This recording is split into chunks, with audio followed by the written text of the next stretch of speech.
This is everything my new brands. Look, they wrote an article that exactly mirrors what I've been saying in my content since I started doing content again, because I started realizing that AI is going to change everything. And if I don't start taking content seriously, I'm going to miss out on probably the most important opportunity / necessary thing to do in the market in the future. So I committed to it after years of just doing content here and there because I have companies to run and etc. So how to build a personal mode in the AI era. This is literally my personal brand now and what I'm here to help you do. So anytime somebody's writing an article on it, great. That's validating the idea and shows that I'm going in the right direction. And if you're watching this video, then you probably are interested in that as well. Let's get into it. Let's see what they have to say. And then I'll offer my take on it as well. So if you're worried about AI replacing jobs, learn how to build a personal moat in the AI era through data skills distribution and attention to stay competitive and future proof. Abso-freaking-lutely. All right. I'll try to summarize this because it's a long article. It's over at gate.com, so I've never heard of, but I guess we'll see. So AI is just another wave of technological progress, and it represents a fundamental shift in how capabilities are built and applied. It's probably doing some basic stuff here. I don't need to probably go into this. This is very true. So the first thing is that if you're afraid of AI, you're just kind of missing the point, okay? It's like if you're somebody who's digging ditches and your team uses shovels and the boss comes in and says, here's a bucket loader who wants to learn, and you're like, no, I love my shovel. I'm going to stick to my shovel. It's like, well, very soon you're not going to have a job. And that's just ridiculous. That should be pretty obvious too. AI is the same way. And there's probably a million other better analogies, but you don't need to be afraid of AI. This is just going to be a tool that already millions are using, but it's going to be a tool that is so synonymous and infused into business that it's not even going to be something people talk about anymore. Like people probably aren't going to be saying AI. I mean, maybe they will. I don't know if there's another word. Maybe it'll just move to agents, or maybe there'll be a new word. In fact, AI might have been the first word, like MySpace, and then the world moves to kind of like Facebook, and everyone's talking about Facebook, and then they don't really talk about MySpace anymore. It's like the next evolution of social media, and then maybe eventually they don't even do that anymore, and it's just like Meta or Instagram or whatever. I don't know if that's really the perfect metaphor for how this might go, but this is just the beginning, and we have a lot of iterations to go with this, especially with adoption, all right? We are like at a point of a percent of global adoption, and most businesses aren't using AI at all. As I say that on May 9th in 2026, I'm kind of thinking to myself like, wait a second, most businesses aren't using AI at all is pretty wild, okay? Wait till we hit even just 51% of businesses, which would then constitute 51 of businesses, which would be then the majority of businesses are using AI, and we're probably a long way off from that. How much different is the world gonna be? How much more widely accepted is it going to be that you just have to know AI? It's kind of like you want to work in a corporation and you don't know how to type on a keyboard, right? Like that would seem ridiculous. You don't know how to type? Like you don't know how to use a computer? Like what? Okay, you know, it's not really the place for you. You might want to consider like working at a restaurant or a bar. That's what AI is going to be, okay? The fear should not be about AI itself, at least this is what they're saying here, but about failing to adapt to new ways of working. And this has been true since the dawn of time. If your company or your competition is doing something a new way because they're getting better results with it, and you just decide to like, I'll just play it out, or no, I'm not going to do that. It's like, what do you think is going to happen? This is just competition.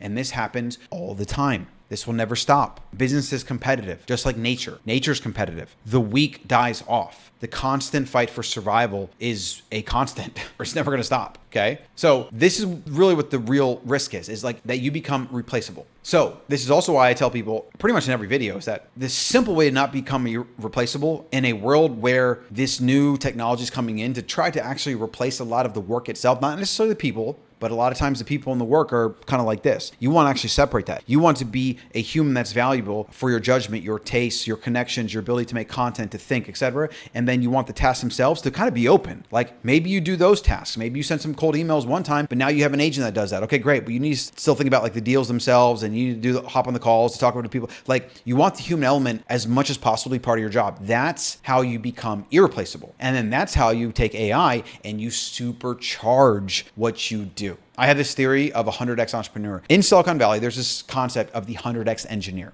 It's been around for years. It's the idea that some engineers are 100 times more effective and more valuable than average engineer as it relates to software development. And that's because they're just like really, really good, and they can write code and do things that like is 100 times more effective and better than people that just aren't as talented in that. And right now we're going to see the opportunity for, or already happening, the 100x entrepreneur. Entrepreneurs and companies are going to be able to be 100 times better, more effective, more competitive, etc., than their competition that isn't using AI. And that's what you want to become. Maybe you will only become a 10x employee or a 10x entrepreneur or a 10x salesperson in your organization, but it's still better than being the 1x because the 1x's are going to get replaced. AI will not replace everyone. but people who use AI will replace those that don't. That's actually very well put. This is what I mean. At some point, it's going to be ubiquitous and you have to use AI or you can't even compete. There's no point of even trying. Okay, we're not there yet and it's going to be probably a while before we get there. But people that are not willing to use AI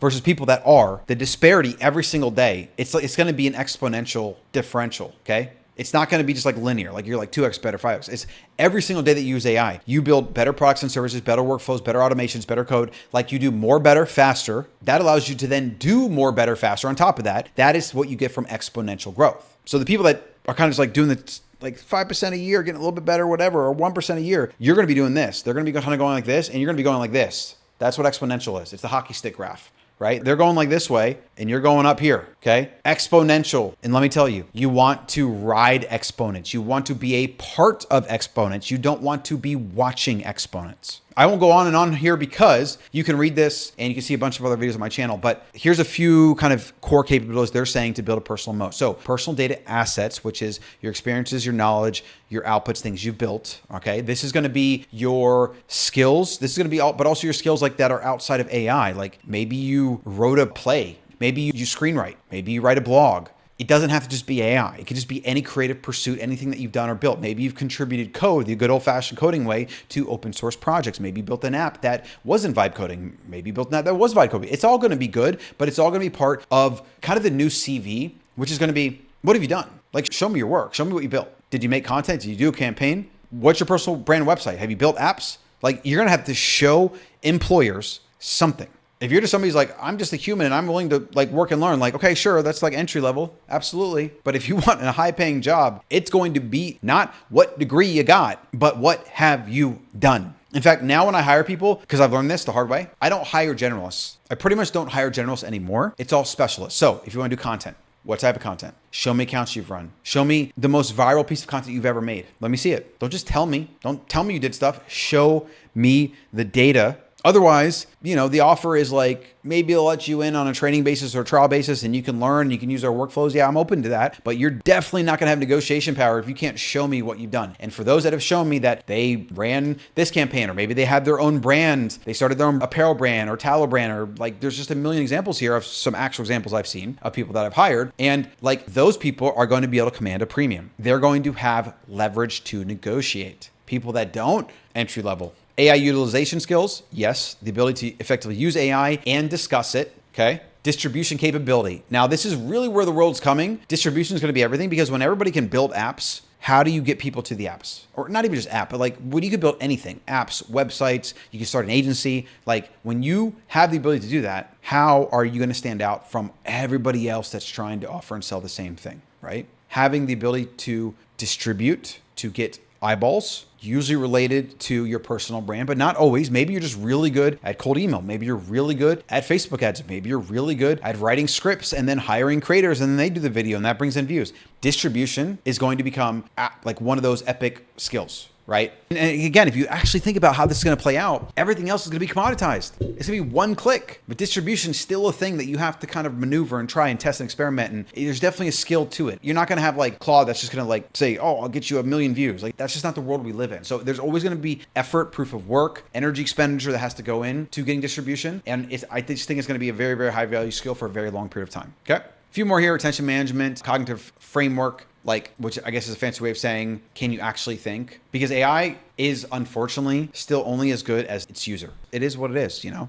You could say, make me a picture. And then if you look at the picture and you think it's amazing and the market thinks it's crap or AI slop, like you're not going to go very far with that, right? So you need the ability to identify, is something good? Is it not? Sometimes Claude will even tell you. But for me, it's very simple. Like I use this as like the big brand test. And I'm kind of surprised a lot of people don't do this. I tell my team all the time, you made a video, you made an ad, you made a landing page. You think it's good. Maybe, I don't know, maybe you don't even know. How do you figure out if this is going to be good or not? Well, the first simplest way is to simply look at it compared to other big brands that have spent a lot of money on their brands. I mean, there's brands that you can see for now for free. You can see their Amazon listings, you can see their DTC websites, you can see their social media even, that have spent millions of dollars to build out these assets and these platforms, right? Their landing pages are locked in. They've teams of copywriters. Like, you can swipe all that. You can just look at it and like compare it to what you just built and be like, not even close, right? That's such an easy thing to do. Is just literally look, do the eye test. Does it look comparable? Is it better even? Is it worse? I don't know. And people struggle with this. I also think it's an example of going the extra mile. People just don't do this. Like, it's just that thing. Like, you have to really, really want to excel in work. And most people kind of just, they don't have that as much. So I'm verging into rambling because this is a very big, important topic. I mean,